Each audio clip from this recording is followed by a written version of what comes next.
Another day, another home improvement story, and for today, pupunta naman tayo sa Manila sa dati na namin ginawa ng living room ceiling. Bumabaksak na daw kasi yung ceiling nila kasi inuubos ng anay. Matagal na din kasi hindi nalilinisan at nauuwian, kaya ayun, kailangan tuloy ipaayos. Super kalat talaga kapag nagpapagawa. Kailangan talaga tanggalin at ayusin yung mga gamit. Kaya nakaschedule na kagad ang mga angels namin, linisan ang bahay na to na ginagawa namin para maubos talagang alikabok. Ito pala yung kitchen nila. Sabi ko medyo maluwag ang schedule namin sa Cavite, kaya pwede namin gawin ang kitchen nila. Diyos ko, napakadaming ipis, lalo ng lamok. Ang dami kasi tambak, hindi itapon.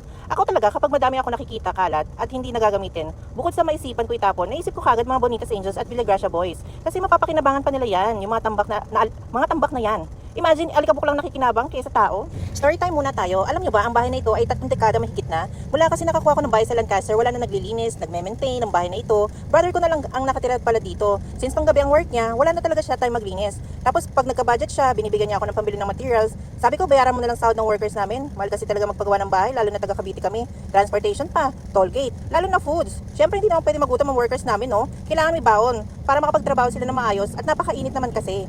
Alam niyo ba, hindi madali trabaho ng mga construction workers, no? Tama nga sila. Kung sino pa yung mababang sahod, sila pa yung mahirap ang trabaho. Kasi super init talaga. Diyos ko, tagaktak ang pawis ko. Yun talaga ang puhunan sa construction. Kailangan matiisin ka sa init. Wala naman din kasi madaling trabaho. Pero iba talagang init kapag nagtatrabaho ka tapos madumi. Ayan, dinemolish na ng berdugo namin sa Tibagan na si Angelo. Grabe, ganang-ganyan talaga kapag may wawasakin. Ewan ko ba, pero ayos yun kasi lakas ang puhunan niya. Yung iba namin workers dati, Diyos ko, kalamya-lamya. Inaabot ng buong araw yung pagtanggal ng countertops sa Maria Josep.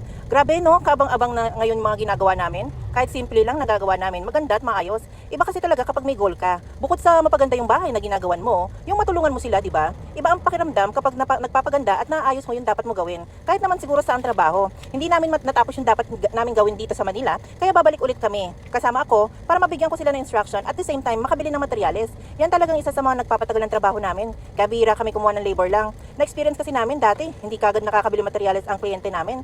Tapos minsan kami pa din yung nabili ng materyales para matapos kagad. Kaya yun, labor and materials talaga kami. Pasensya na po sa mga gusto ng labor only, pwede naman po basta andun kayo lagi. Mainitin po kasi mga workers namin.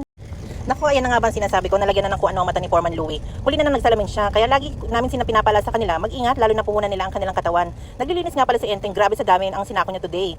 Nagpagawa nga din pala ako ng sink kay Foreman Joshua para may magamit ang brother ko habang wala pa yung countertop. Babalik kami sa Monday para tapusin itong kitchen ng aking brother. Pasensya na pala, maingay ang background. Nagbo-voice over kasi ako habang nasa biyahe kami pagbalik ng Cavite. Ayun lang po, happy weekend mga kabonita. God bless you, everyone!